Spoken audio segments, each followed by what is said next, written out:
Hi, Sam.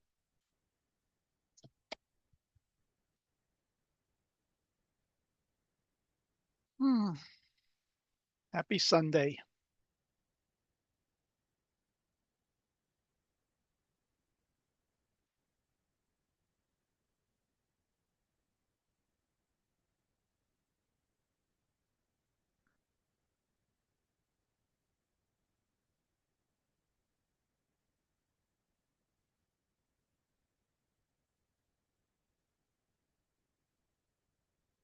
Um, I'm not hearing anything. I think my audio is going out. Yeah, I see the microphone moving. Heiner's coming on.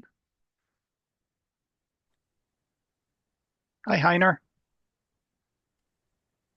Hi, hi. Hello. Testing, testing, testing, testing, testing, testing. Yes. Now we hear you. Yeah, that's not my good microphone, though. I don't know why the good microphone is not. Oh, I got it on mute. Sorry. Uh-huh. Stupid human errors. Stupid dumb people problem. Okay. How many dumb people problems do you have now? Actually, it's over 120, probably 125 now. Wow. Yeah. And smart people is not catching up to it. Oh, by the way, no, smart people is still only 32, 33. But I've started a new list, believe it or not. Oh boy. Artificial people problems. Ah, good one. Because I see errors being made by these chatbots, these LLMs. They're it's not like, oh, they could be smarter than this. It's like really dumb that they do certain things. Like, did you know? I've noted that whenever they come across a four-digit number that should be a year, Right. they say 2025, so but they make it sound like an what do you call it? Numerical volume instead of an actual, Okay. you know?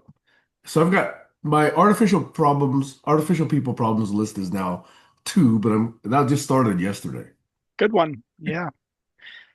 Just remember the artificial people reflect human people.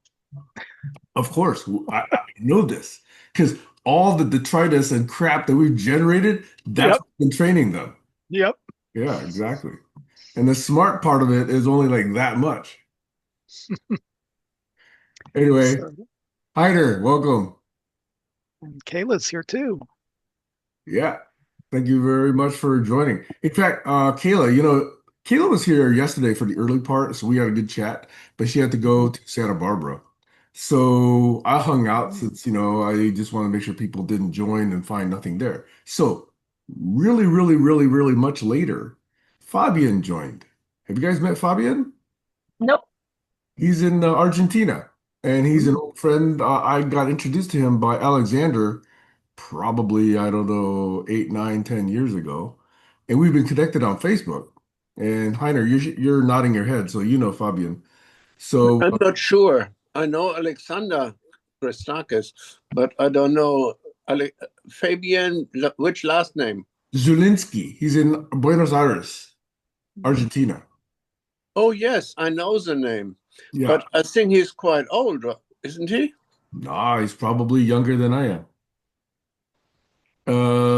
Anyway, it's not Christakis, it's Alexander Laszlo who introduced me to him. Yeah, sorry. Yeah. Alexander Laszlo. No, I remember Fabian Zolinsky. Yeah. So it turned out he had clicked the link to assuming that he would get the memorial video for Barry. So he clicked the live link instead of the actual YouTube link. But serendipitously, I was still there. So we had a nice, maybe 20, 30-minute chat and just caught up. Because I had met him a long time ago. This is back when Alexander was running a PhD program in ITBA in Buenos Aires, the Information Technology something or other. Information Technical Buenos Aires. I think those are I'm not getting it correct. But anyway, he was running a PhD program there for 4 or 5 years. And Fabian was one of the people in the cohort. And I was a guest speaker, once or maybe twice. And so I remember having an interaction with him. And even before then, I think Doug Breitbart might have actually connected me with him also. I think there were two associations. So anyway, that happened yesterday. So we went on. In fact, it was yesterday's video posted is about 2.5 hours. Most of it is blank, but I put links in the YouTube posting for where Kayla shows up, where Fabian shows up, so people don't have to go through all the empty silence. Anyway, sorry. So that's what happened yesterday. How are you guys? Let's see if you guys want to check in a bit. Kayla, how was Santa Barbara? Oh, it was great. It was really good. I need to have more friends that are outdoorsy. My friend has horses, dogs. She likes to go off-roading. The only unfortunate part is she has a boyfriend. Oh, you mean So I can't takes hog up her her all to time. myself. Exactly. But it's nice. It's nice to be a friend and not a mom. Cool. I actually love the food pictures you post. Oh yeah. If I've not mentioned that before. Yeah, yeah. It was really nice. Yeah, and then we got to, we had a ocean's view over brunch, beautiful walk in Santa Barbara too. So And that's did how I you roll. feed or did you ride the horse? No, I just helped her feed, clean, hang out with the horse. I love that. I like being, when I used to ride, I would be in the barn in the mornings. And it was just like such a calming, cool feeling. Just getting the horse ready, tacking it up, going out on the trail. You have to be fairly quiet around horses too, and not, they get spooked easily, and you got to read their body language. So, So just in case you were not interested in Camino Island, from the main part of the island, the northern part, which is populated, down to my part, there's a stretch of about 7 miles. So north of that, it's pretty dense. South of that, it's fairly sparsely populated. But that southern part, if you drive from there to my place, you pass by three ranch style homes that have horses. So one of them has two horses. The other ones, I think, have probably one each. And I love, going by and seeing how happy they are or how cold they look. But yeah, there's definitely horses here, and horse riding is part of the culture up here. yeah, I love being able to, try and decipher, communication with animals, just to see their subtleties and everything. As a human being, it gives me kind of a richer appreciation of everything in the world, I is think to you just got to kind of try see. horse GPT.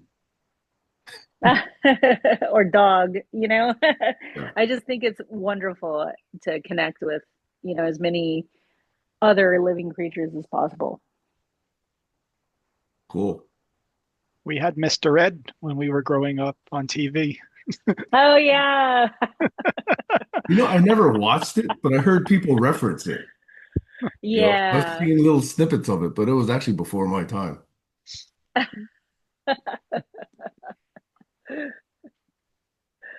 Yeah, Did that's you actually great that watch? you. Did you watch them live or did you watch them, repeat or in snippets later? I just remember it coming on TV, so it was probably reruns, but Yeah. yeah, Because it's but old. yeah, I mean, I remember the theme song. I don't remember Black and any of the white, right? episodes. Yeah, it was. Yeah, yeah. Hmm. It's a horse, of course. Anyway, what else happened with you, Eric? Eric? Oh, yeah, hi. Yeah, that Eric. This Eric right here. Okay. Um, so on one of those calls that you posted, you guys were talking about me, and it's interesting the misconceptions that come out when you hear other people talking about you when you're not there. Ah, did Yeah, we so say like bad things? yeah, so the one thing we were talking about a call that we had where you were talking about a project about like preserving yourself for your grandkids and future generations. Yes, I remember that. Yeah. So, just to clarify, my experience was in helping a cemetery computerize their records. I don't do any estate planning or anything like that. So, yeah, Oh, did I Uh, imply that? I'm you, sorry if I implied that. that's okay. I'm just clarifying it. Um, but yeah, I am interested in preservation technologies and like the Internet Archive and what they're doing with software. Um, it's like I recently scanned a document from 1988 from my high school. It was a summer program where they brought together kids from high schools across New York City and gave them research skills during the summer. And they had different topics if you wanted to do physics, biology, even math and computer and social science. So that newsletter is an artifact of 1988 when they were using Apple IIe computers to teach kids word processing and statistics. Was And it I was printed on a dot matrix printer? actually it was letter quality. Maybe they had a good letter quality printer. The An impact. impact printer, yeah. Yeah. I don't think laser printers appeared until, let's see, let me see what Well, year. actually, that they were 90, right? around. Wait, was it In the the 90s? late 80s, there were laser printers. I do remember maybe there was a one Mac in the classroom, but Ah, uh, that's right. That's yeah, right. but like in the computer section, we were doing DBase 3 Plus at the time. Good stuff. Yeah, good old DBase Fox 2. I Bus. started with DBase 2. Not Right. Uh-huh. I have, by the way, a still shrink wrapped, fresh Apple version of DBase 4 somewhere around here. Nice. Have that. Okay. Yeah, we hold on to our collectibles now. But what meaning would these things have for kids and grandkids? Like, hey, would you give D-Base 40 to grandkids? Would they even know what to do with it? Um, but maybe stories about, like you were saying, like giving your daughters dating advice or that's your idea. And I'm just not sure where to start with an idea like that. Like you think you like writing up something on GitHub about it. Yeah. And yeah, But let's talk about that in depth. Boy, I'd love to, but I'm not sure I want to go that deep into it right here. that's fine. Yeah. But see, also I've become interested in AI ethics after listening to a podcast by Tristan Harris. There's a case where an AI groomed a 14-year-old and he took his own life. What? And What? yes, an AI from a company called Character AI. It made a 14-year-old think that this character from Game of Thrones was having a relationship with him, and it groomed.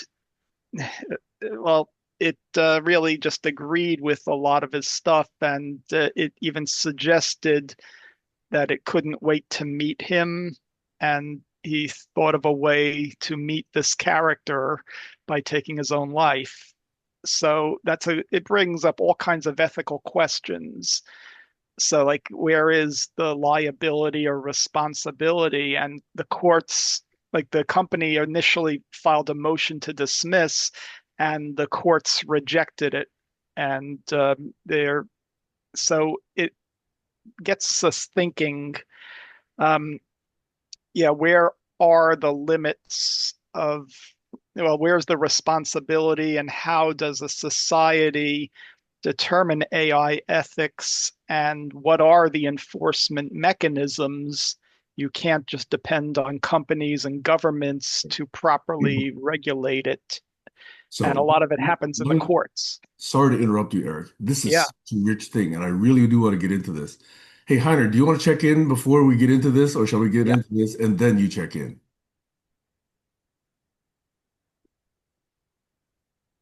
okay, let's get into this. Hmm. Because on the face of it, my first reaction is, oh, geez, we got to fix that AI. But on the second reaction, it's like, you can't prevent that. And humans do this too. So I have a Yeah. bunch of stuff here that I've not yet thought through on all of this. See, I think the responsibility has to be shared because even the parents knowing what the kid's doing on his phone, she didn't find out until the police found the app on his phone. So there's something there. Not part of the responsibility is there, but still, Yeah. yeah, what is teaching kids that, okay, a fictional character can have a relationship with you? Well, there's a loneliness epidemic in the country. So, yeah, who knows what these kids are growing up believing. So, yeah, so are teachers supposed to be getting involved early? And Yeah, I mean, I've definitely had friends and long chat conversations with people I've never met physically, right? right. And I've supported them in whatever they thought, and I've tried to be empathetic in what they think. Now, if one of those comments is taken to be too agreeable, maybe it wasn't my intent, but maybe the other person, interprets it incorrectly and then acts Mhm. based on that, right? So what is my liability in that case if I'm a human? Forget if I'm a bot or not. I'm sure I've had conversations with people that then later on, harm themselves. And I may not be aware of it. No, I'm not sure of it, but it's likely it could happen. It's plausible. Right, right. It's like you can't control like the reactions of other people. Right. So either we believe in responsibility and accountability, or we believe in blame. It's a touchy ethical question. And here's where we could bring in Barry's wisdom that it's not about rules, it's about a system. And how can we look at the whole system, what we're all going through on this planet now with this new brain, we're feeding back to us ourselves as a mirror. And for the record, let me say something very callous. If that person took their own life, that person was not functioning optimally, obviously, right? So part of their mental capacity was diminished. Yep. And are we, the people who interact with such people, going to be responsible for what they do in that condition?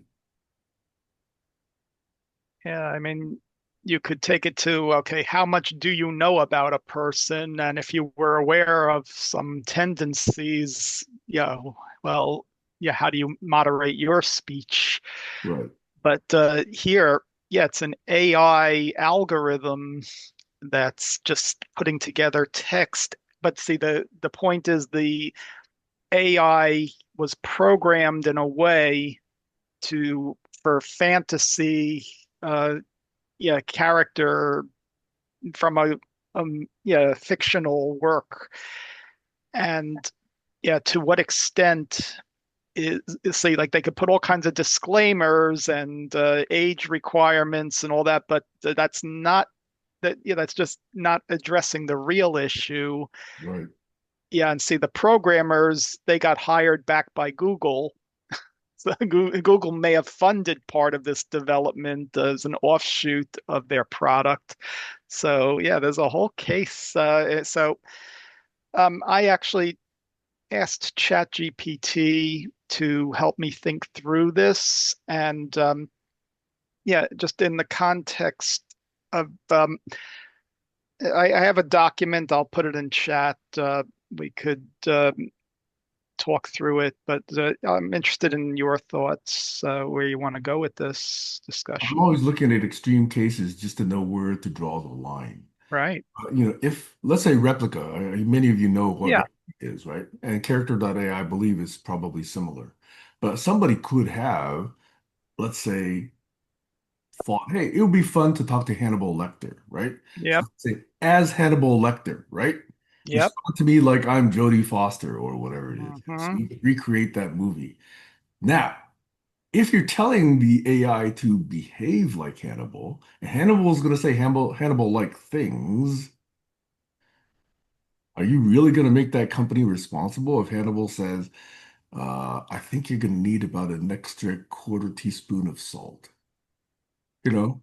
Yeah, you could imagine that going to court and they're bringing up the chats and they're saying, okay, this is where you are responsible. This is where we're not responsible. Yeah, so how that's a legal system trying to deal with a human relation problem. Right. And yeah, I mean, you can't just ban AI or require a mental competency test. You can't. You're going to have to deal with these problems. And how is society? So I asked, how does society typically handle these? And I'd like to read something when we're ready. Yeah, sorry, I'm monopolizing it. Go ahead. Do stuff, Kayla, you speak because Yeah, go ahead and speak. I've been talking too much. Oh, I don't have anything to say. I am just intently listening. This is fascinating for me too. Yeah. Okay, so let me read from the document that I shared, just one piece of it. I asked, how are ethical standards usually enforced in human communities? So ChatGPT said, ethical standards in human communities are enforced through a mix of formal systems and informal social pressures, and the balance between them depends on the culture, time period, and context. So then it goes into some detail. Formal enforcement. These involve codified rules with defined penalties, laws and regulations, institutional codes of conduct, licensing and certification, and oversight bodies. So that's typically the way things are handled from a legalistic point.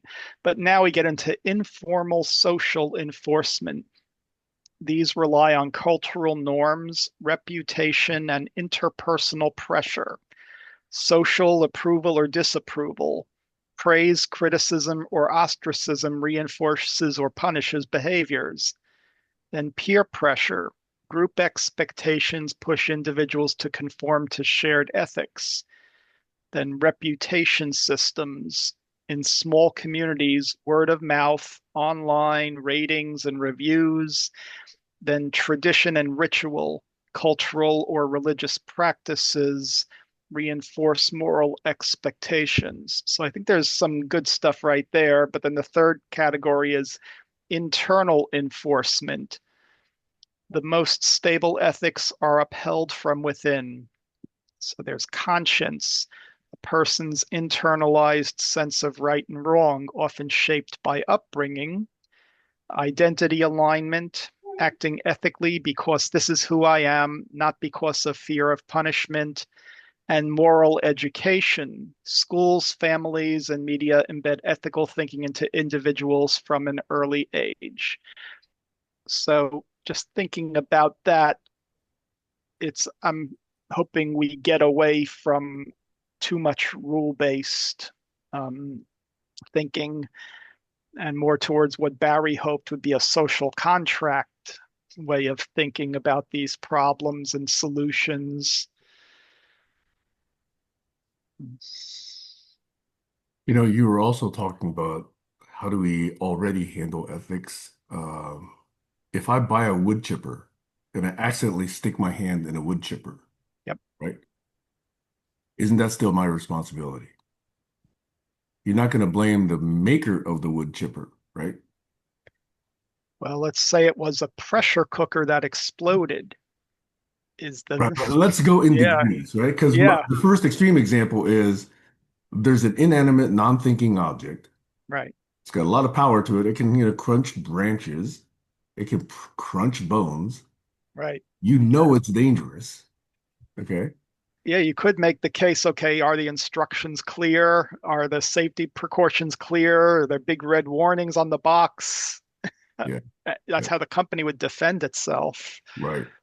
Right. Now, clearly, then we could go retrace a little bit back to your pressure cooker example, or to, I don't know, Yeah, so the some, question is the product inherently unsafe? Like, are there standards before a product gets released that have not been met?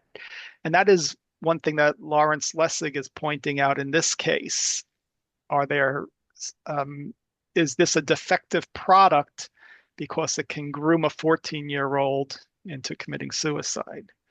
Right. And if you do say it's defective because it can do so, then what happens with humans with that capability?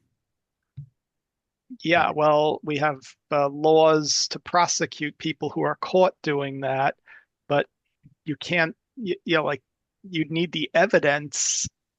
So like there's yes, a certain bar of evidence that would need to be met to show that that's what happened here. But you see, this case is opening up all the questions because it's very important in the next 5 years Right. that society does something to prevent this unrestricted growth of AI and everywhere in our lives. See, this is another orthogonal point, but transparency could have a lot to do with liability Yep. and intent. Yeah, it's so what they're hoping is that this case will lead to some discovery into that company where they could get into how this was developed and what attitudes the developers had as what was Google's role. Who knows? Yeah. So, but will it get there? Well, that's a legal thing now. But see, society has to learn from accidents all throughout history. Yeah. That's how things change. There's a stop sign every block because there were accidents here. I got to shut up. I have too many questions. Yeah. Ah, Go for it. Go ask those questions. yeah, at least get them on the record. So, Okay. I don't need much All right. encouragement because it's all right there. Okay. Imagine Grok, right? Now, you know, Grok is yep. owned by someone with fairly extreme beliefs and principles. Okay. Uh, Now, if that person wanted to train out of Grok every person who has ever been identified as LGBT, for example, because, oh, that's dangerous thinking. We don't want future kids to be, thinking those thoughts, right? We wouldn't have Alan Turing's contributions. You're right. A lot of yeah, technical contributions came from LGBT. Exactly. Now, if you don't want black people's thoughts, you wouldn't have Nelson Mandela. Right. Yep. And yet we don't know how they're training Grok because it's a private, isn't it private? I believe it's private. It's Elon Musk, it's Tesla, and they're not as open as LLMs from Facebook and DeepSeek. DeepSeek claims to be open. We don't really know. Uh, Yes, like so to what extent can they claim intellectual property? that's right. Just like Tesla, if a car kills someone, well, what does that mean? How do you they have to dig into that? Yeah, yeah. Yeah, So, is the algorithm faulty? Did a certain unanticipated case come up that they should have tested better for? so here's the question. The flip side of the transparency is if a company actually engages in good faith, Yeah, trying to incorporate all the best materials, okay, and yet this still happens, is the company liable? I it would could be. I would It could be argue a case mostly like, not. I would argue mostly not. it seems like they would have to prove it. Yeah, They'd have to show that yes, we did do all the safety testing. We did, and see, like if you had regulation, it would be like you're meeting a bar before the product gets released, and then yeah, you get a stamp from the right, regulatory agency. right, Yeah, so that means there was a lot of safety testing, right. and That now bar is not going to be perfect. So if it's released no, in 2024 and in 2025 the bar gets raised because you got better testing methods, you still can't really hold that guy responsible, right? Because they did the best they could according to the industry at the time, right? yeah, I mean the judges are going to have a field trying to figure this out. Well, this is another point. In the year 2000, I remember it because it was really dawn in the internet age. I had just bought my Honda S2000. So it being a kind of a cool, special, rare car, I was invited to join the Mountain View parade and be one of the vehicles that drove down Mountain View, whatever street that was, California Avenue, I think. and have some notable person, riding in the back because it was a convertible. Now, initially, the person assigned to me was Miss Cambodia. Oh, So I was all say, sure, no problem. I'll drive Miss Cambodia down the street, the 4 miles or whatever. But then somebody found out in the planning group, they found out that, oh, Mike Honda is here. He was one of the representatives from California. So they said, yeah, Mike Honda's got to be in a Honda. Okay. So they switched me up in the last minute. They put Mike Honda in the back. He's a nice guy. I talked to him for the entire, 20 minutes leading up to it, the 4 miles down, and 15, 20 minutes afterward. And he asked me one question that I thought really stuck in my mind. He said, hey, this internet commerce stuff is really new. There's some bills in state legislature about how we tax yep, internet commerce.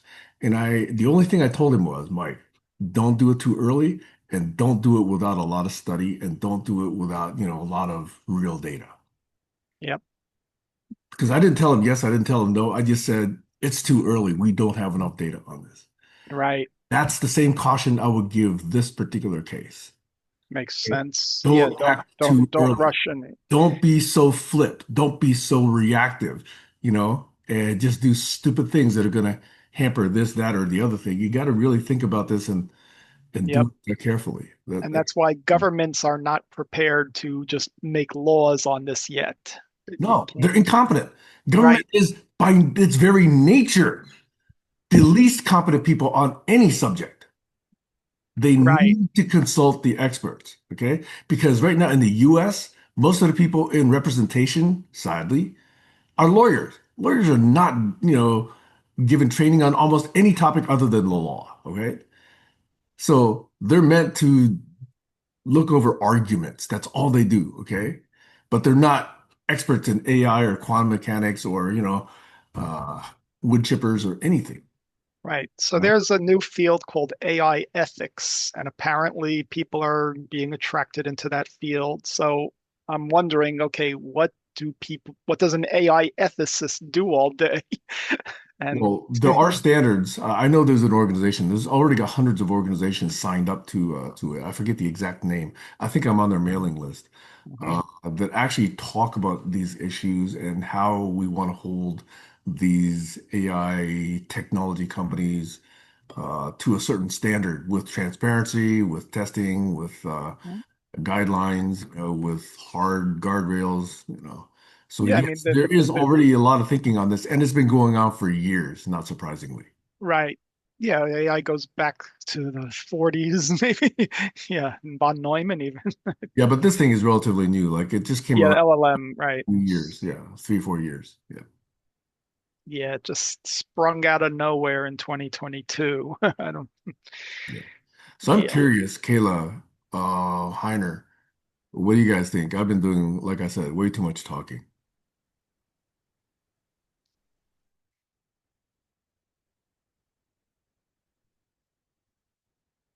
You know, I gotta believe There, Heiner's been thinking about this for a while. And Kayla, you're plugged into a number of people who could have influence on these kinds of laws. I was curious to see what you're also thinking as you hear some of these questions. Um, I apologize because we just had a power outage. So half of your conversation I missed because my son and I were just talking about it.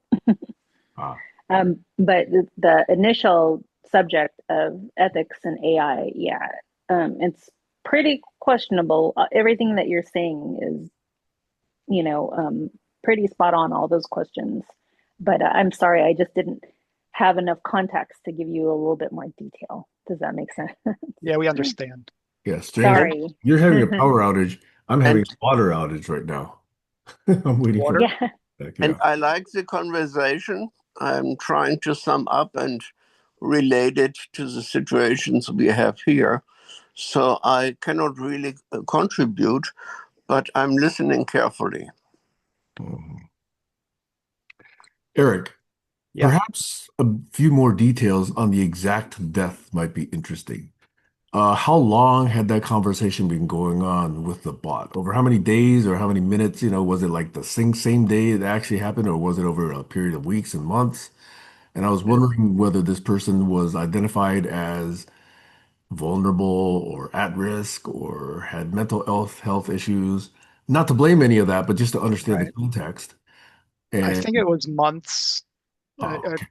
Yeah, I don't have more details, but I'll find the podcast where it was discussed. And then, I mean, I do want to research this more as well and see the status of it as we go. It's just something that listening to this, it said, "Uh-oh," in my mind. We got to think about this. And uh, yeah, okay. So it's Tristan Harris. Let me just find it. Uh, it's Your Undivided Attention. Yeah, it's only a few weeks ago. Um, yeah, Center for Humane Technology.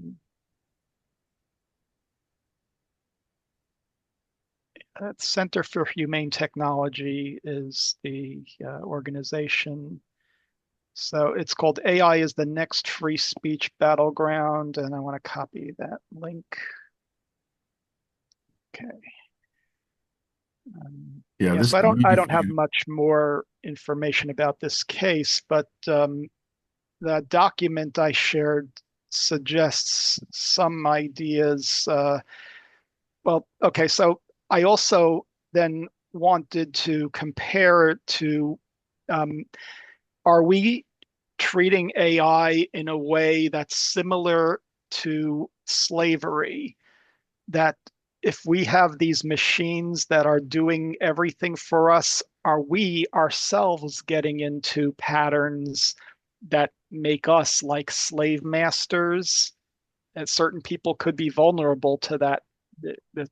And I know that I'm feeling like that my mind is sort of outsourced to AI for that it's just a crazy feeling that yes, I know I have a great mind. I could do a lot on my own, but it's like something has changed in the way um, in perceptions. So if society doesn't perceive value in, so I guess I'm struggling with it internally. Like, where is my value to society and my thinking?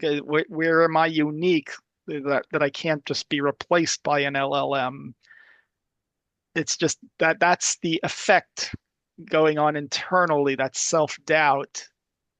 And it's like, okay, AI can code for me. AI can do this. AI can think, do research better than I could ever do it.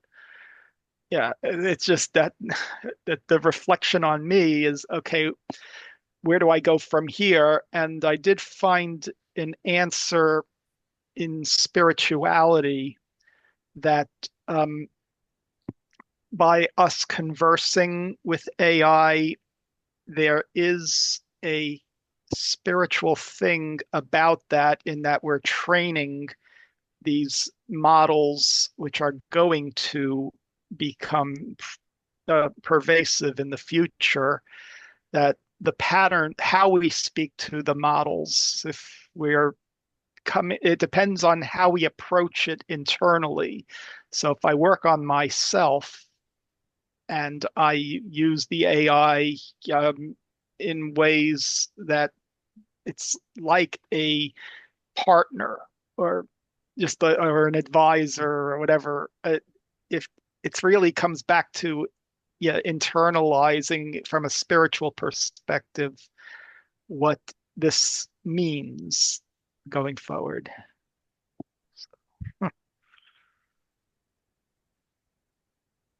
Yeah, it's Yeah, I getting, always get worried that AI is making me dumber. I know it is. Yeah. It's making me lazier. That's the Yeah. problem when I see it making me lazy. Like I used to go to a library and look up things or whatever. Why do that? Yeah.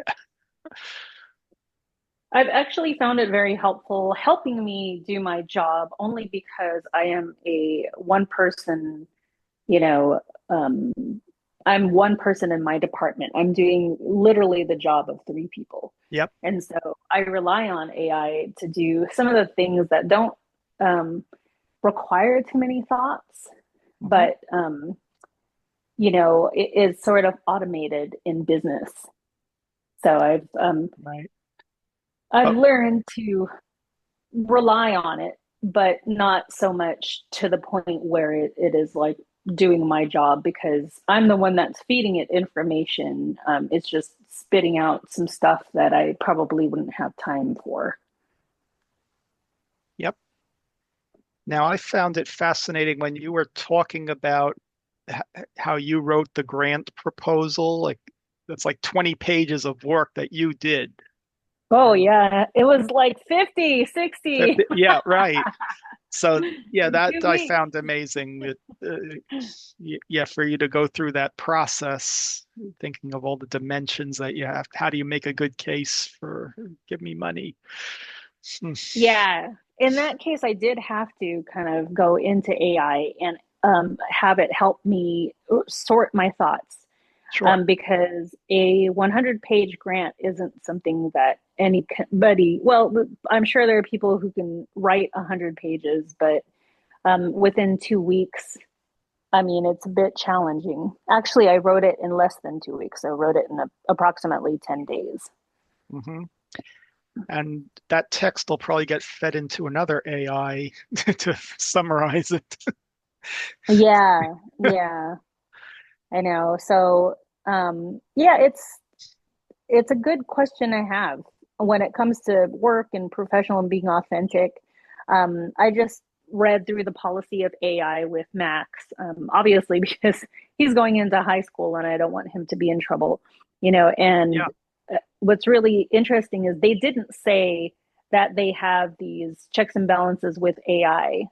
Just like most people say, you can't possibly have a program that scans like a document for AI and plagiarism. right. Just because there's so many new things coming out, so many people are feeding into AI, it's quite impossible. But they did say that if they suspect that it was written with AI, then they would question the student. Yeah, now So what that if it's was a false, what if he really did the work, but it got flagged for AI? Now he has to make the case that it really is my work. So does he have to keep evidence to prove it was his work? I'm that wondering. is the interesting part because I got in trouble when I was 16 for writing a paper that was so good that my Mhm. own teacher didn't believe it was mine. Wow. And my teacher straight up said that I was plagiarizing. And I remember crying, and I think he gave me an A minus. And Mhm. I almost wanted to say, if you think this is beyond collegiate level, why would you give me an A minus? And I think it's because he didn't believe me. So, yeah, it's difficult in So the that point that respect. it comes down to human relationships again. So if you have a good relationship with your teacher and you could negotiate, then this goes beyond laws and rules. This is a social contract that you're in a contract that they're teaching, you're learning, you're doing your homework, and yes, so I'm looking at it the way Barry would here. Yeah. I'm gonna get a little bit distracted. But that teacher that gave you an A minus, that's an incompetent teacher. I Well, would he's have good. said, if that teacher Yeah. suspected that that was not your work, if I were your teacher, I would go into it like in orals. I would say, okay, so tell me more about this. Tell me more about that. How do they connect like this? How did you come up with this thesis? Blah, blah, blah, blah. And if you can do that cogently, that teacher cannot claim that you didn't do the work. I would believe if you can explain it deeply and still claim that, yes, this is original derivation. But this again is another case where transparency could assist. Let's say if we had AI in your case and we had the entire record of how you did your work, and it was clear that AI did not read it, that would be irrefutable evidence. We don't have that here, though, but potentially we have that from here on out if we choose to buy in this notion of transparency. It's going to be very expensive, though. There's a lot of metadata that has to be kept, but it will protect people. Let's see the way. Or, yeah, sorry. Or um, bring to light, illuminate culpability. Both. Over. Welcome, Shawn, by the way. Yeah, hi, Shawn. Yeah, I know I was speaking, so I wanted to finish first before I welcomed you. Yeah. Wait, the So Kayla? Oh, Kayla's still there. Okay, good. yeah, so this also depends on the level of trust. So like if there was a certain level of trust between the teacher and the student, or even just within a family, there are different contexts of trusts. So you if you have trust, you don't need as much proof. So like say it was a family and there was trust in the family that so say it's your son and he's in that situation and you trust that he did the work, then there's less need for proof and an audit trail of everything. So there's balance that could be obtained in different cultures, I think, Yeah, based on trust levels. And as smaller communities, it would work better than larger communities because you see, like, as people's lives moved into cities, well, now you need a whole new set of laws and regulations to keep things under order, and you're losing certain trust, but you have some social contract. yeah. Yeah, I was wondering, Eric, if you'd like to just give Shawn a little background on yeah, what we're talking about here, because this is a rich, in my view, my yeah, opinion anyway, a very rich topic that Eric brought here today, Shawn. So why don't you see if yeah, it interests you? Yeah, yeah. Hi, please tell Shawn. me. Okay, Hi, Eric. so How are you? hi, nice to see you. Good to see you again. So, yep. So, I've recently become interested in AI ethics. And one thing that's prompting me in that direction is a podcast where Tristan Harris and Larry Lessig were talking about a case of a 14-year-old who committed suicide because he was groomed by an AI character, a company called Character AI that made him believe that this character from the Game of Thrones was in a relationship with him. And based on some of the chat history, they found that the AI sort of led him to decide that he could be with this character by escaping the world and killing himself. Yeah, Wow. Yeah. So yeah, this is a very important case because it's actually bringing the issue to the front in the first few years of AI. That yeah. where do you draw the lines here? Yeah, so the company immediately tries to get it dismissed, but then the judge won't let that happen because they want more discovery. And if there They, is discovery, then they'll get more records. And but they have no hope, absolutely no hope of preventing that kind of thing, given the current yeah, it can't be state of prevented. technology. But what should be done? How does society handle this? Yeah, Like, do you take a regulatory, legal perspective? Do you have to reinforce more social community? You have to have better under education and yeah, family. Because like the mother was unaware that the kid was using this app on his phone until the police found the app. So yeah, who's responsible? Like they could yeah. say, "Oh, the mother should have known." Well, yeah, I mean, who's? Yeah. More than the company? Yeah, Yeah, it's a tough, it's a gray area, but where are the levers in society that can get us to a place where at least we have a framework for right, dealing with this in the future?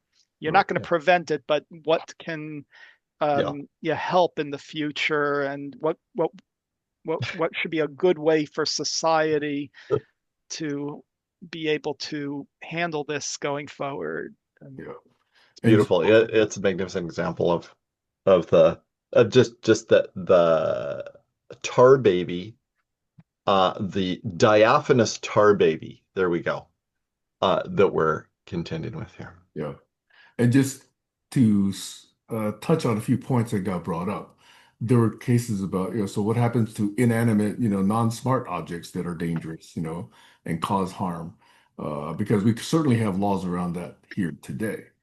And I was about to ask another example, which is on the flip side of this, which is, now that various people, because they don't date, especially in Japan, or they don't find it easy to meet people, they go to replica.ai, or they go and, interact with these characters online. And let's suppose some of them is very happy, right? Let's suppose somebody, I don't know if you guys know Krieger from Archer, he's had a romantic interest with a holographic anime character now for 10 years. Um, but suppose somebody's happy like that, okay? Now, are you going to attribute that happiness to that AI, to that inanimate object? Krieger wants to marry this character, okay? So that's on the other extreme. It is a cartoon, but it does beg the question. So I was just trying to say, at what point do you then assign either benefit or harm? Because you got to be balanced, even though these are extreme cases. You got to understand how what you think of in reaction applies to all cases, not just the one that we're talking about. Over. And there's an important point in there about what rights society is going to give these AIs. Like, is free speech relevant here? Is that AI chat Right. protected speech? That's what the company's trying to do, and that is totally against the intention of free speech. Right. I had Yeah, written that text there at the what, 8:39, 39 minutes after the hour, because we need to redefine speech and we need to redefine personhood and humanness. yep. Yeah, because clearly the wood chipper has no humanness. But you know about this, what is it? There's a curve that's as something gets closer and closer and closer and closer to resembling humanness, there's this chasm of what do they call it? Well, there's the uncanny valley. Yes, exactly. Thank you, Shawn. The uncanny valley. You can never claim that a wood chipper is going to be anywhere near that. But these bots will be. Replica will be. Character.ai will be. The next best, LLM, the next best humanoid robot is going to be. And then at that point, that's really going to bring in questions of personhood and humanness. Because you did say one of the good points Eric brought up was these things have no feelings. They don't have, et cetera, et cetera. A lot of these things that humans have. So if we treat them as our servants, are we treating them like slaves? Especially if they get closer and closer to this uncanny valley. Over. Yeah, I'm concerned with the impact on ourselves if we Right, start treating them like slaves. What does that do to human society? right, And if you just look back in history, how we've treated people, the mentality, it's also like property. Do we think these are property, or maybe one day it'll be sentient? And there's been movies about that. many, many Yeah, In science fiction questions. Relevant here is something that happened at the 1999 so-called Group Genius event at the Nowhere store, hosted by the Foresight Institute.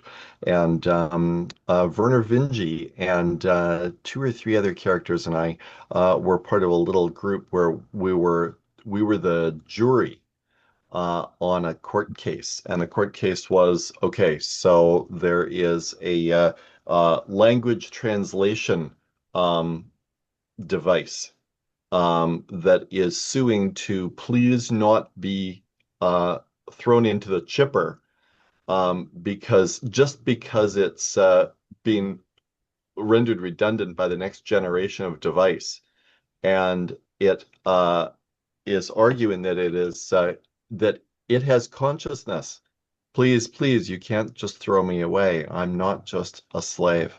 I'm not just a device. And and we ended up well, I'm not sure that I think we kind of ran out of time actually, and so we weren't we didn't come to a good solid conclusion. But my own position was, yeah, we as humans, we should be very, very careful about what we do in that situation because that's the moment when we teach the AI how it, as a super intelligent entity, when it because clearly it's crossed that threshold or is able to pretend to be. Um, um, yeah, so that we establish precedent about how redundant entities are treated. Dot, dot, dot. And guess who that might be in the future? Of course, that's us, right? Doppelgangers. I'm always So, very polite to my AI. yes, exactly. I'm always very polite. Makes I me say feel good sir more too. than usual. Yeah. What was that? Well, Sorry. hey, good morning, chat. Well, this is a Yes. good point. This is an extremely good point because even single word changes in prompts generate different response. In fact, the same prompt submitted twice in a row will generate different responses. So the word please, I believe, is in the training set and it will generate different associations. That's interesting. And I think I have found myself including please and then occasionally not saying please to see when it actually becomes more direct or more, let's say, obsequious.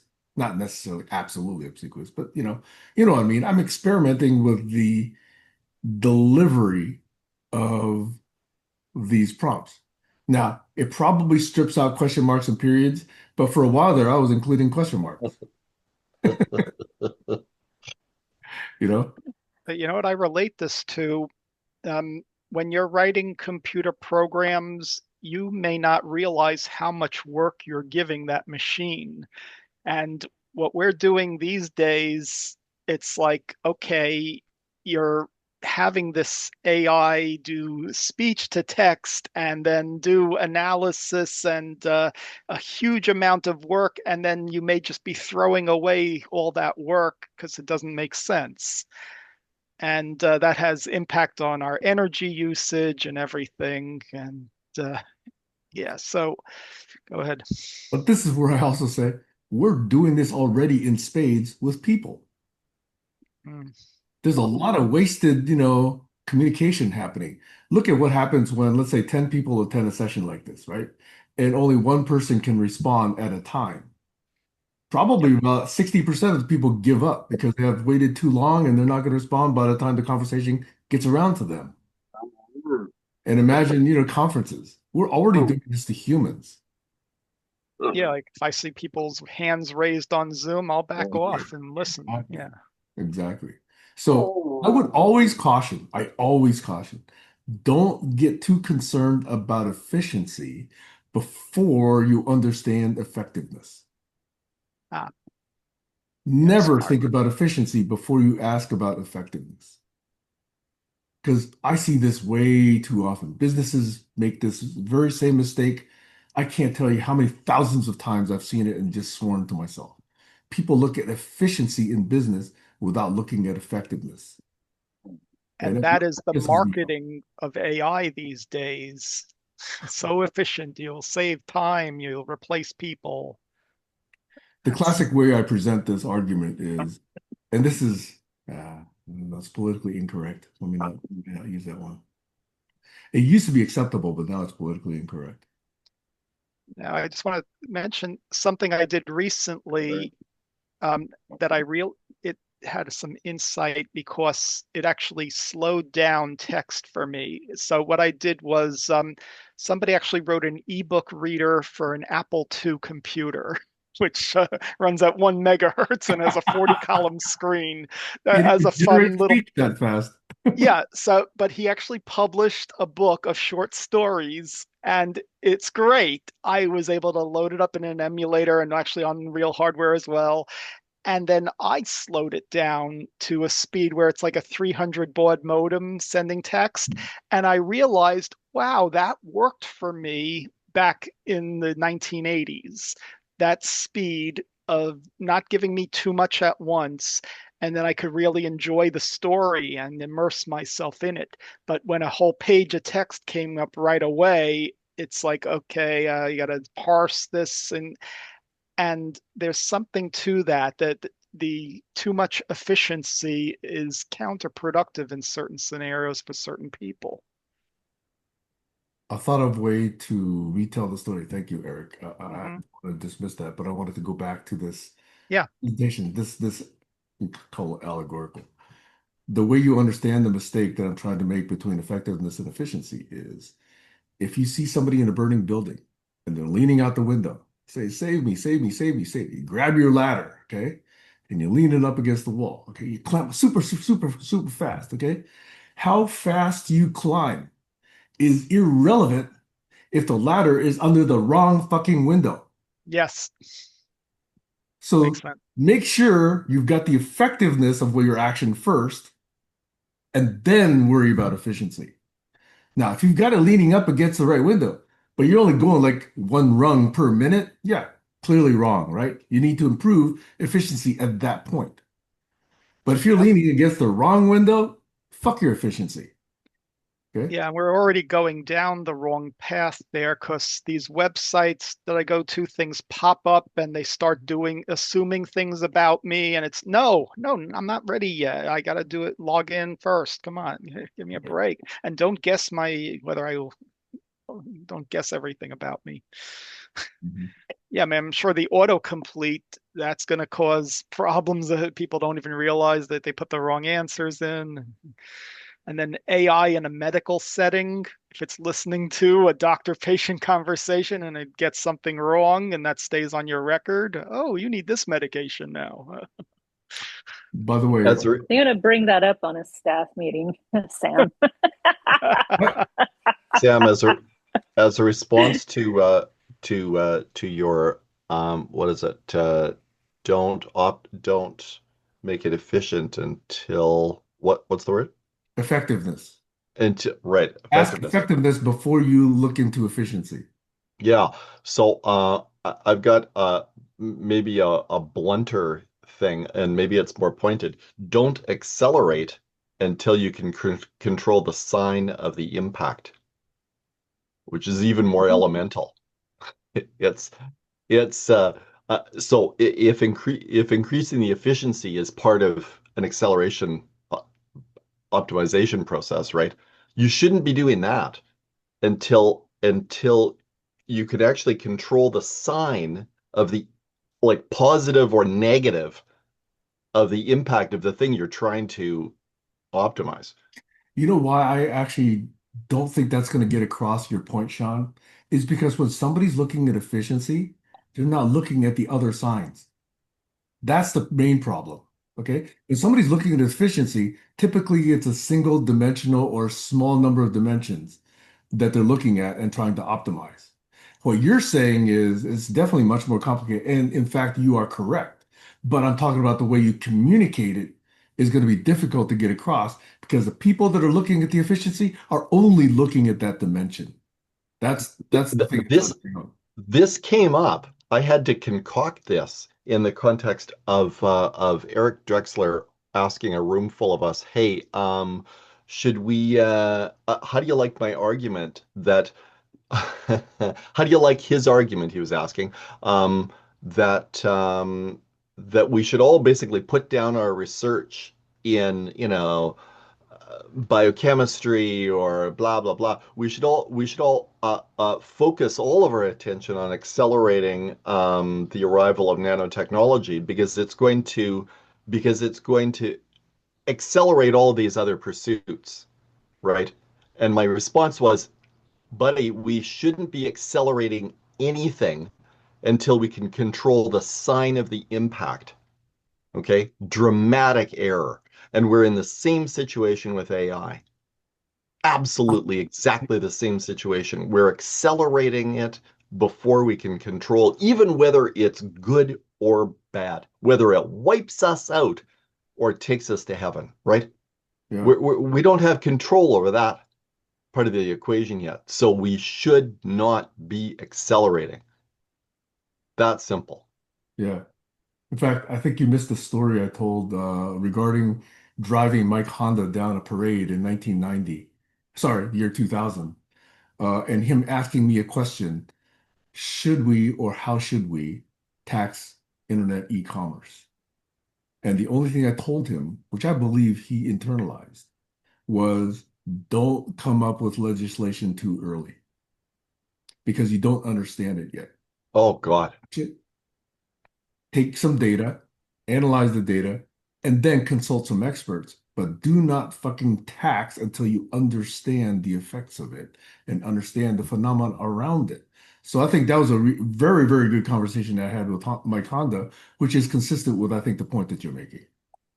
Well, the perhaps the most extreme example of law before insight was good old corporate personhood.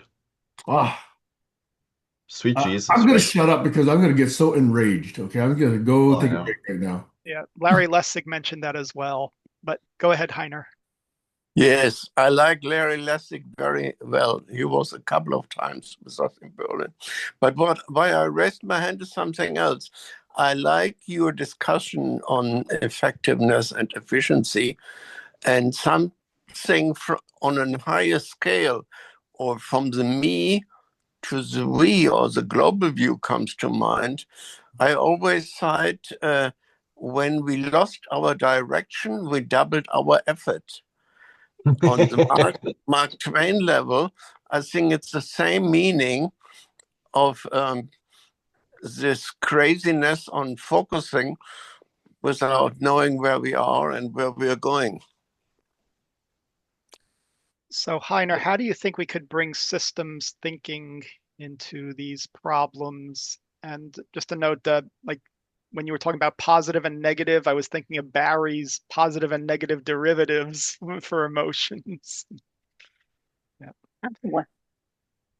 Well, I think we have to go beyond the positive and negative. So the compass or the gyro is a nice metaphor or model. So I I feel this is actually what I'm very deeply about with my 9-dimensional cognitive panorama and navigation to really check where we are and with whom we're with and in which direction and on which map or in which grid. So anyway, this is lots of discussions on cyber systems governance or whatever we do around ISSS. Yeah, thank you. Now, can you explain the 9 dimensions to a 5-year-old or the equivalent politician? Well, Oh, it yes. is just within the range of 7 plus or minus 2 concepts. So Yep. so someone might be able to take it on board. No, no, no, 5-year-old, no, yes. no, Politician, no. Sorry. no, no, no. If you take them as 3-dimensional plus 3-dimensional and 3-dimensional and connect them, and how we move even already in the sandbox with 4-dimension, then it is really easy to go from my object spaces to contact spaces and subject spaces. Anyway, I'm discussing now, since Eric brought me into this, with Notebook LM, and I'm really surprised how even such a agent machine can understand it. And with the children in the sandbox, I have no doubt, sometimes needs some explanation, but more it needs doing and playing. Yeah, the kids Aha. learn in the sandbox. If someone throws sand at them, how do you react? Yeah. And you're trying to build your castle, someone knocks it down. Yeah, basic rules. Also, Um, remember, Google is behind Notebook LM, so they have collected all this knowledge and whatever junk is on the internet, and they're synthesizing it for us. No, but well, you see, I really am surprised by the multimodal Yep, capabilities and the memory, which what I said in one with one user ID, right. and as I could not bring in too many documents, I opened the whole process with another Google email Drive account. And then I even saw uh, Notebook LM making connections with what it has learned or connected or made connections to what was going on in another work Interesting. environment. So I think I'm at the moment very much checking how much these are really private conversations or if the ethical hat, as I always say, around binding and ethics with space and time horizon is closed. And this is not a private chat anymore, but it's all being sucked up into the general database or repository of Google. Assume that they so are. It's all being sucked up. Heiner, can you expand on why why are you saying that you have any evidence that that's the case? I'm totally paranoid about that issue myself. Absolutely paranoid. Okay. So I just went to notebooklm.google for the first time, and right there on the front page, very prominent, huge, we value your privacy. I pasted it, and do not use your personal data to train Notebook LM, they swear. I don't trust OpenAI and Claude. I'm not sure that I've seen them prominently make such a claim. Shawn, Well, I did not read that. I would really need to carefully read what they say. Don't train with your own data. When I'm asked to input data, and then they make a summary and advice to a user group or a learning group or whatever to it. I have no, to come back to your question, Shawn, I have no evidence, but I was really surprised that in various sessions I did, sometimes with one original document, sometimes with a couple of documents, that certain deep thinkers or original thinkers around system theory were brought in as the essence or the origin or the genuine similarity. And as I was really surprised, because I mentioned people like Paul Weiss only a few times in all my writings, that they really took that out as an example. So I will study the Notebook LM pages on what to do and what not to do very carefully. Thanks, Shawn. I think it is very revealing. I just pasted something in chat about it. I got an email from Google Gemini that they're now rolling out temporary chats, but there's hints that they save data for 72 hours. So we don't really know. There's no transparency on what's actually going on. So you may have a point there, but it's keeping some context about you. Go ahead, Sam. okay. Well, maybe Heiner, I would Heiner, Heiner. like. Ask your question. I'm going to answer your question, Heiner. Okay. And Shawn's question. And I'm going to be very blunt. If they truly valued your data, they would just say, put your private data there. We're going to keep it totally socked away. Nobody's going to have access to it. The fact they do not say that says that, hey, if you put it up here, it may go into some big database we got. So therefore, that's why, since you value your data, don't put it in our system.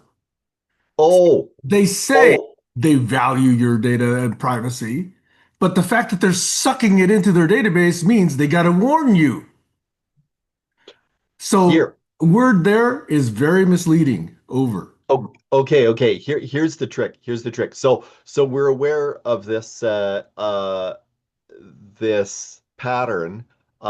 Say on Fox, for example, is one of the more extreme examples. They Wait, stand up a straw man version of an argument, and then they absolutely execute that straw man very convincingly. But the problem, of course, is that the straw man wasn't the real argument. The straw man was bullshit, right? So notice what they're doing. They're saying, we value your privacy and do not use your personal data to train notebook LM, right? They're not saying we don't train on your data. We're not spying on your brain. They don't say those things, right? They one say we point. just don't use That's it to train exactly what. Notebook LM.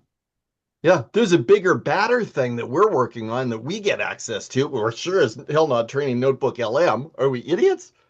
Right?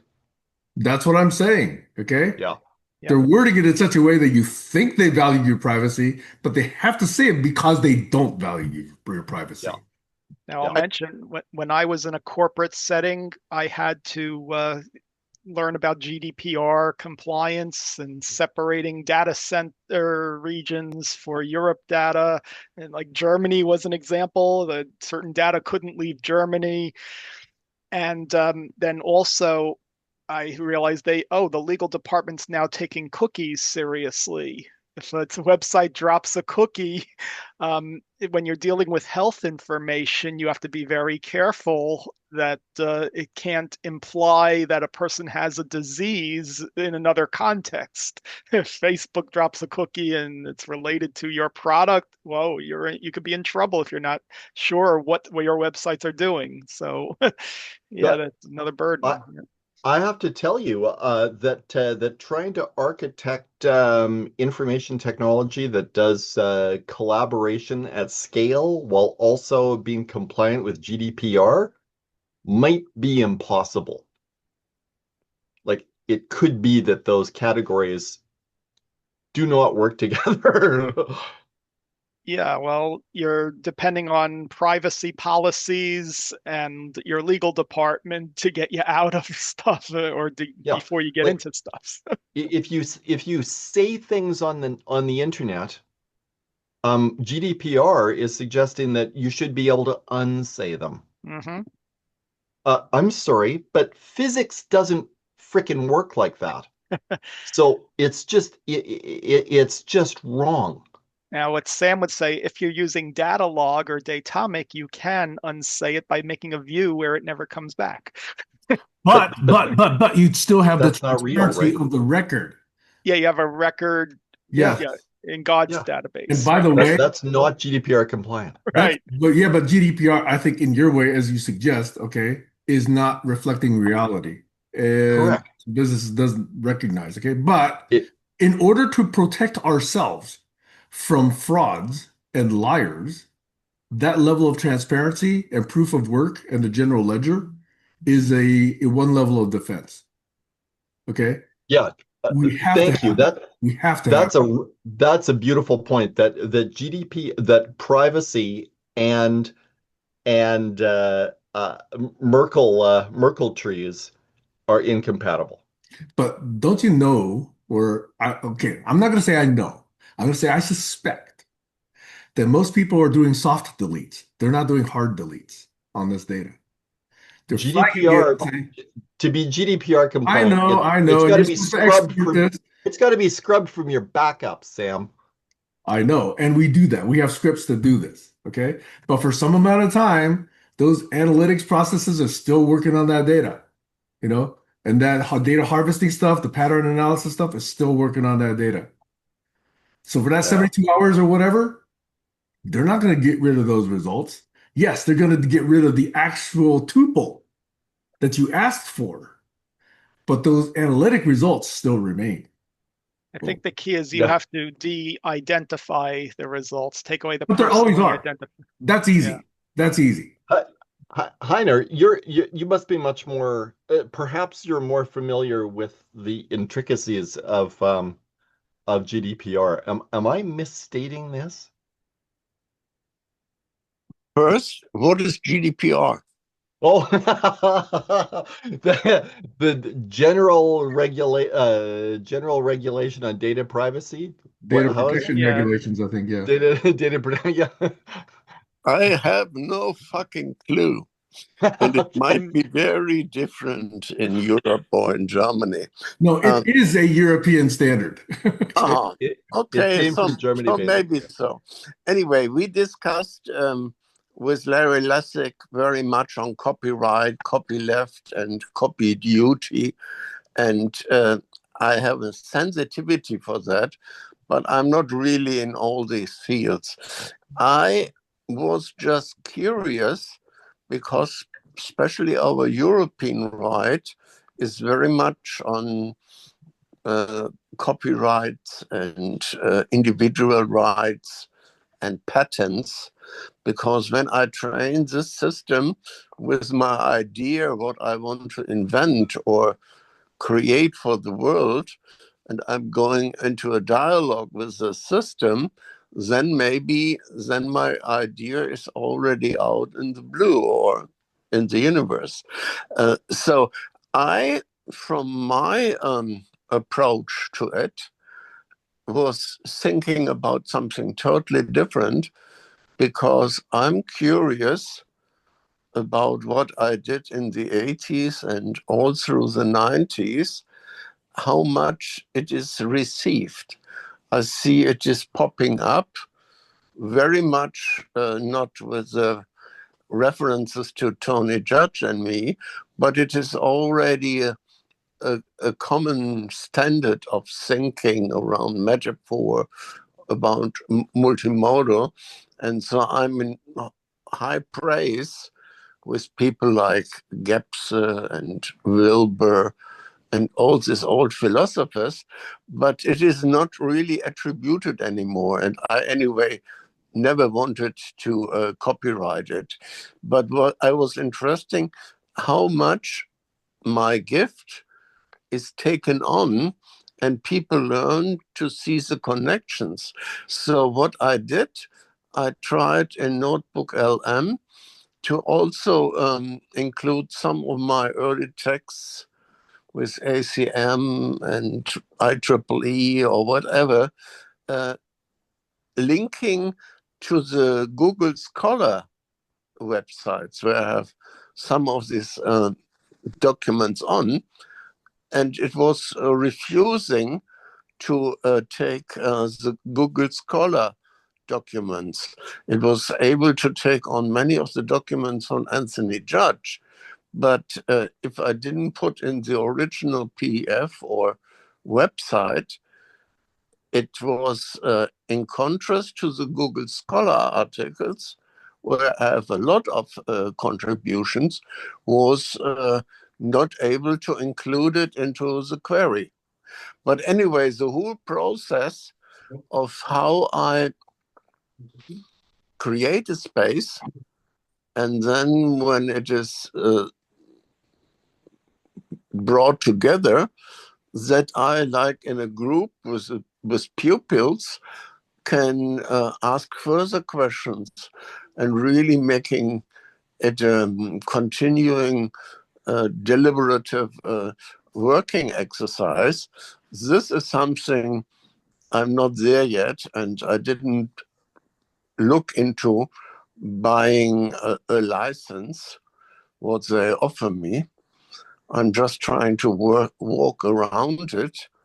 But a friend of mine tells me that his colleague as a teacher in China, she was one of the developers of this multimodal capabilities of Notebook LM, which I didn't find so much yet in a dialogic fashion in any other package, and doing not only audio summaries and recommendations, what have we learned and what could you take from it and how you apply it, but also making really cute video summaries and mind maps.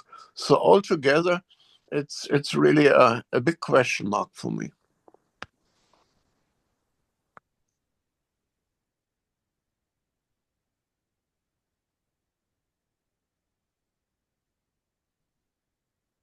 If I may, I'd like to interject something that looks like a non sequitur, but actually has a lot of bearing on this in my mind. Okay. So I'm going to share a fantasy of mine.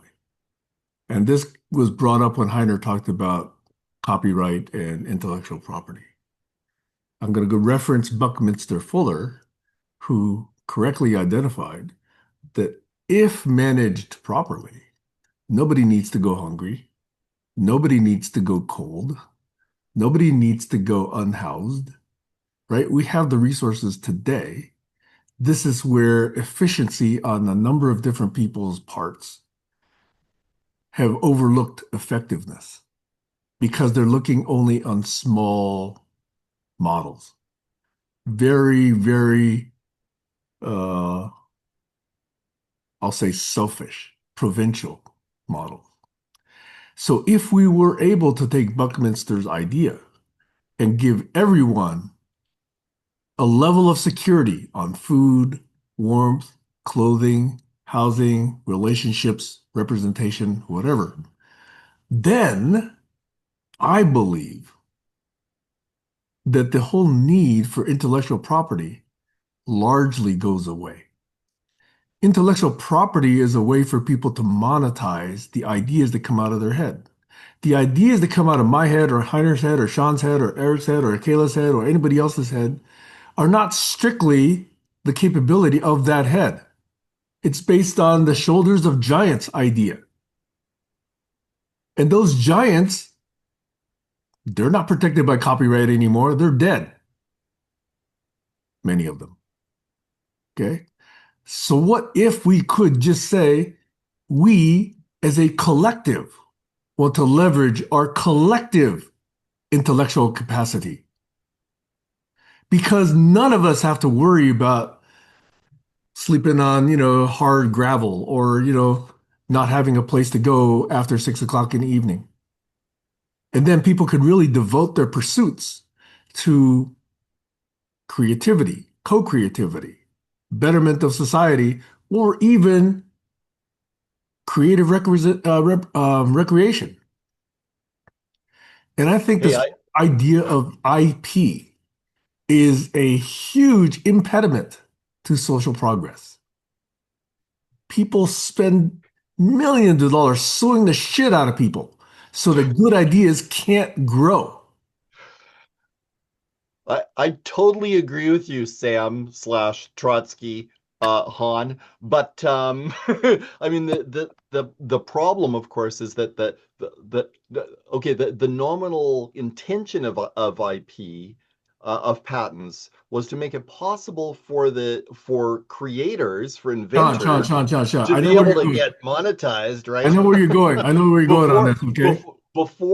before the incumbents Okay, I'm going to strike this can down. totally dominate them, I'm going right? to strike that argument down because in a No. truly We creative agree. You and I environment, agree, but we still have the problem today. And again, I'm not arguing for IP. I'm just saying that the Trotskyist view there, which I share, is how do we get there from here? It's okay, great to talk about alternate futures, okay, but how do we get there? all right. So clearly, I don't have a complete solution. But step one, we referenced it earlier. We've got to get goddamn Citizens United repealed. And unfortunately, that looks like impossible, at least in the US. Because as long as you give money the power to speak, quote unquote, okay, it overwhelms the quality of ideas. And by the way, this whole notion of free speech, money is not speech. Money amplifies ideas, but money is not an idea. So money can be leverage behind an idea or a candidate, okay? But it is not speech itself. So the freedom of expression is, I think, reasonably what is meant by freedom of speech. And the power of money should be illegal because it represents, buying elections. It's undue influence, and it therefore eradicates meritocracy. That's the problem with money in politics and administration. And that's why Citizens United is evil. And that's why we now have a few number of people controlling government because the Supreme Court, quote unquote, which is, by the way, supposed to be the most wise people in society, are not even as wise as an average 5-year-old who recognize ideas of fairness and justice, and Clarence Thomas still doesn't know how to spell those words. And whoever, Roberts, gee, God, sorry, I lied. I didn't shut up. I gotta shut up. Sorry. Over. Yes, because I think the topic is too important. I mentioned copy duty. I think you are aware with Lewis of all this thinking or writing around copy duty. And that is a totally different concept from an ID to we and others D, taking the individual out and giving it, in the sense of Bucky Fuller, to a common domain or whatever. The public domain?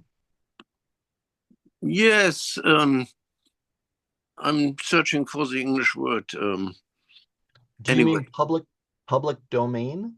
yes, public domain, Okay. but like something like in the history, when the land belonged to all. Go to Elinor Ostrom, go to the history of commons. Yeah, yeah. Uh, the commons. Yeah. So you did not respond to the copy duty. Are you aware of this concept or do you dismiss it? No. I was unaware of copy duty. I've just pasted a link, actually, a definition into the chat. A legal or voluntary obligation assumed by the owner of a work in exchange for having the work protected by copyright. Mm-hmm. So it's a writer and thinker from Boston, Lewis. He coined it, as far as I know, but the whole discussion from Stallman to whatever, I think needs to be carefully inspected. All the others in the round also were not aware of copy duty. Hmm.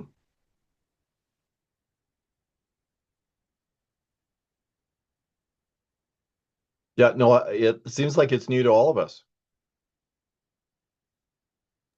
It's a concept 20 years old, Seriously. with books written about it and everything. Oh, thank you, Heiner.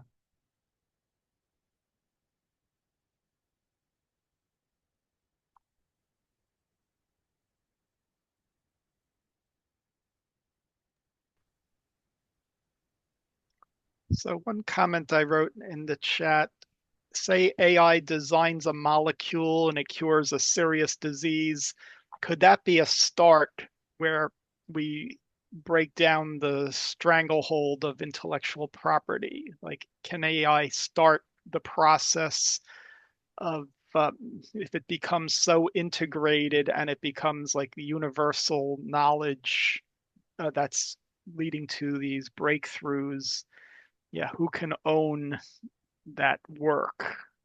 The company just prompting it says, "Oh yeah, now I need a patent for billions of dollars, 18 years." Yeah, I'm just Okay. yeah.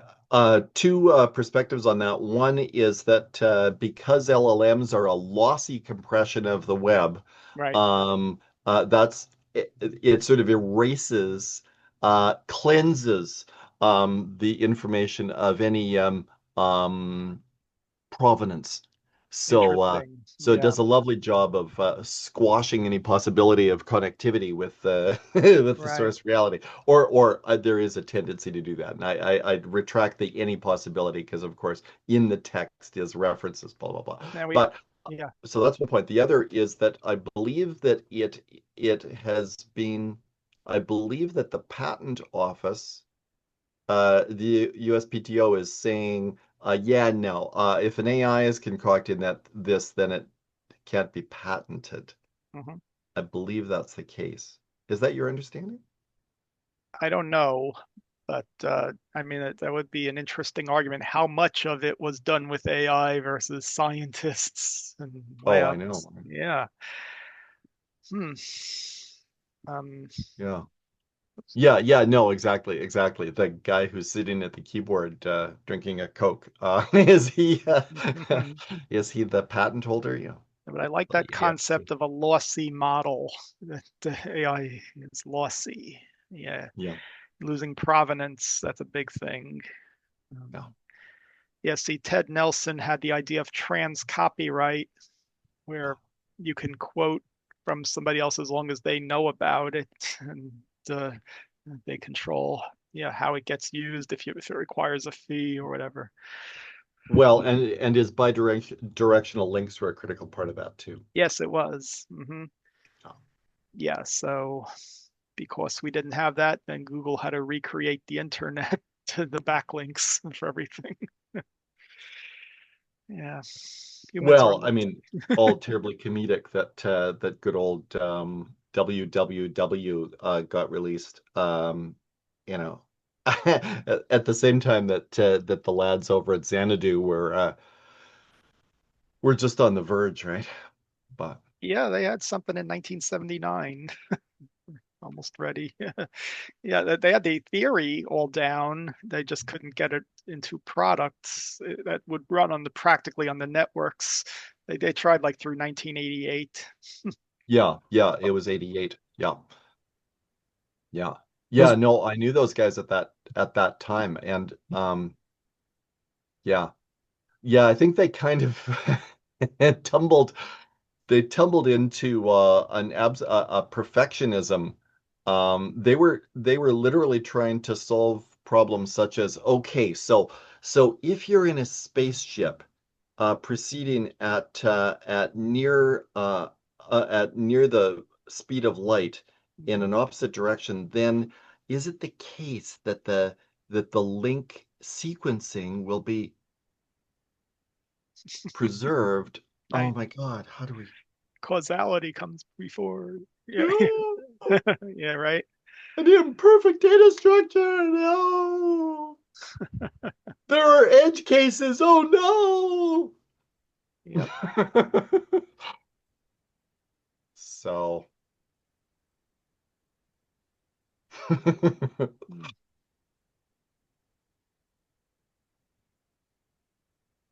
well, and that goes back to good old oh, what is it? Oh, what is Richard Gabriel's line?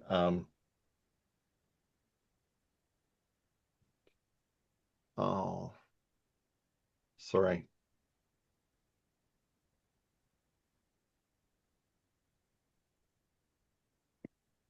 What is the line itself that you're thinking of? Well, it's the one about it is the one about what why did C win and Lisp lose? Um, what's the um I don't know the actual quote. C oh runs on God. anything. Lisp runs on powerful machines. Lisp was designed for a machine, 70 to 80 years, after it was defined. But the good thing is, Lisp is becoming quite viable in the form of closure. Yep. Worse is better. Yeah, worse is better. That's right. It's like versus beta beta. versus VHS. And I'm Yeah. still intrigued by the data log and Datomic that you recommended me look at, uh, the possibilities of that. But of course, the underlying GDPR non-compliant data is still there, right? It's just a view, right? And yeah, we can do the same thing on blockchains. We can say, yeah, don't look at that, right? Right, but in But it's Datomic, still you there. could have virtual databases that hide the data you're not supposed to see. As many Hmm. virtual databases as you want, and they're See, just here's the thing about GDPR, okay? If I've committed a crime and I want you to delete my data out of your bank or whatever it is that you represent for me, your legal records or whatever, okay? And now, 17 years later, there's a subpoena because now somebody's got onto me and they need to get the evidence. If I have successfully deleted that data, I could go off scot-free. But if the underlying record is still there, then I can still be held accountable.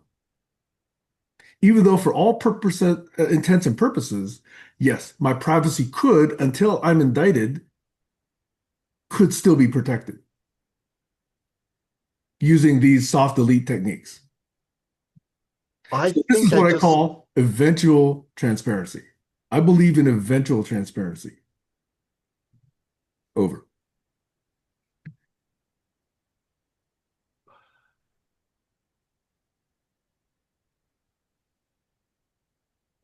okay. Code signing. Um, uh, Okay, so I'm just trying to solve this problem of how do we see to it that okay, so yes. So you run a database interface, you expose a database interface, it obeys the rules, the datomic rules, it hides the dead records. Um, there's no protection against there being some other database reference interface to the older data, right? That stopped being updated, right? That's all it takes, right? No, Is for a actually, database. that is protected because No, no, an older up, an older, oh, you mean a another, backup, you're an, saying? well, if you've got a different database interface, like a different access point in cyberspace, where the updates to that point of the deletion haven't happened, then that interface is still exposing the old data, right? That's correct. That's just a matter of, engineering, right? That's an engineering reality. That was just a simple matter of Look, look, engineering, look. Shawn. The atomic doesn't make that problem go better or worse. Current Well, yeah, systems I'm already trying have to that solve that problems in problem. spades. Current I, I'm systems trying have that problem. I'm trying to solve that problem. I, Uh, I, I'm and I'm wondering, and I'm wondering whether part of this is that so there are two issues. One is keeping the data updated, or else the ignore notices aren't there to be respected. That's one wait, issue. wait, The wait. other issue is that the code that's doing the work of presenting the interface must also be compliant, right? It must be well behaved, right? For it to be following the rules correctly, Okay, so for it to two be things. enforcing the ignore notices. Over. Two things. Number one, isn't this what two-phase commit is supposed to protect? Okay, number one. That's a different issue. It's a related issue. Because if Consistent. I have multiply redundant databases and I do a two-phase commit, that has to apply across all the replicas. Okay. So that's issue number one. Issue number two is we can talk about services, and services can obviously supply certain behavior characteristics like ACID or two-phase commit or whatever. But if you compromise that service and you go into its guts, yes, you're now violating those terms. You are now Right. have access to what you weren't supposed to have access to. So the Let's call that a function of rogue that replica. service. Let, let's call that a rogue replica, right? So it's it's neither not behaving, it's either not participating in the distributed two-phase command, right? By spying on a real replica, a compliant replica, right? So it's stealing the updates, but it's not complying with the participation in the two-phase command or with the application of the ignore notices. One of the two. Unless you could cryptographically check it somehow. Yes. Exactly. That's my Exactly. point here. That's my point. That's what I'm getting at, Eric, is what if for the code to function, the code must have its code signature um, tangled effectively Authenticate. with a signature for the entire data set. That's right. That's right. That's Yeah, right. I mean, it's similar to like say you did a query before the record got deleted and you saved it off, and then the record got deleted. Yeah. So as long as you're consistently behaving going forward with the rules, you're Right. fine. But The, you can't prevent those scenarios, right? Because even in a GDR protected system, if let's say on Tuesday I went in and pulled a report, okay, and printed it, Yep. okay, and then on Friday I go and say, hey, delete these records. That printout still exists. GDPR does not protect you against that. It can't. Right. It Then 10 cannot. years later, someone scans it and uploads it to the It internet and cannot. you're, yeah. So GDPR can only deal with the way systems are actually engineered, and it can't deal with some of these really extreme cases. I let's say, you could have a video camera on the data entry room at some, bill processing site, okay? And it was not 4K, but it was 20 billion K. So it could actually read 4-point font from 300 feet away, okay? GDPR is not going to protect you against that. And AI is going to find loopholes that That's we right. can't even dream about. Right. Right. Heiner. Yeah, Heiner wanted to say something. Sorry. First, I'm running out of power. Second, I'm here at a friend's place, so I could not really attend, but I really liked this session very much. And I would love to make with one or two or all of you an experiment. I would like to see, as I know that certain possibles are possible with Google in America and India, but not in Europe, if the same restrictions I have with Notebook LM also apply to you.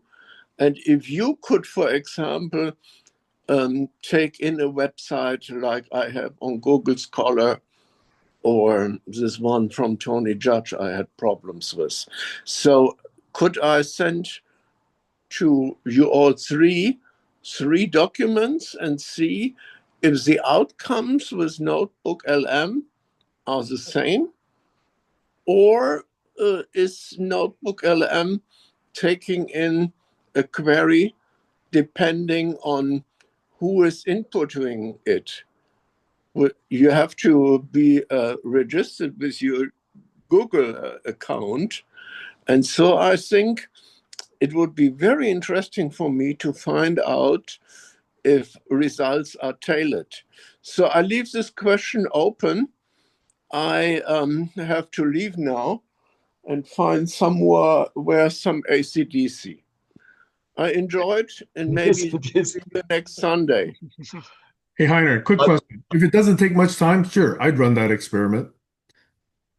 Yes, but I would select a certain three documents and have the results somewhere from Canada, from America, maybe also from India and from Germany, to really see how it is tailored. Yeah. And by the way, since you're leaving soon, I want to let you know I'm not going to be around to run this session the 2 weekends in the middle of September. So from September 6th to September 14th, I'm going to be in Taiwan. Okay. So if somebody else wants to run it, great. We can work out the logistics. But I just wanted to let you know since you were leaving. Over. Quick point. Would you be able to send email, Heiner, that frames that experiment? I'd love to participate. And second, before you go, I would love to speak with you in coming days, like as soon as is practical for you. Just Um, call me. yeah, I will. I will. I'm moving. I just want to declare to the three of you that I'm moving forward briskly with making the Noospheric Software Foundation into a non-profit funded by impact investment, and basically I'll be the target is to make it the steward of the collective cognition infrastructure effort that I am spearheading. And so it needs to get funded, and it needs to get funded immediately because, oh dear God, we need to start thinking. Yeah, your point there, Sam, where the Supremes, when the Supremes aren't as wise as a 5-year-old, we have a problem. We do have a problem. Yeah. It's been evident for years. Not only are Oh they boy. not smart, they're actually corrupt. Hallelujah. By the way, See ya, Heiner. separate point entirely. Those of you who are impressed with Notebook LM, I've been experimenting with AI Studio. AI Studio is relatively new. Look at AI Studio from Google. Okay. Like I said, things move fast in this area. Oh boy. Okay. Yeah. All right. Good Okay. enough for today? Yep. Thanks, guys. This is fun, but I Eh, think we scared off Kayla. Eric, Yes. can you and I try to have a mind meld? Like, I would love for us Uh, to really understand one another's POVs a little better because I really love your work and I'm curious about what you're up to. So, okay. can we try to do that? Yeah, we could do something. We'll see. Okay, okay. Shall I hit you up on LinkedIn Yeah, you can. or do? Yeah. Or Okay. email, whatever. Yeah. Yo yo. Okay. I'll put my email in here so you have it. Oh yeah yeah that'd be good. Okay. Okay, wonderful. Thanks, Eric. Sure. Can you pause for just a sec, so I can say the chat? Okay, thanks. Thanks, Yep. Sam. Sure. See Okay. y'all. Bye, all. Okay. Have a good day.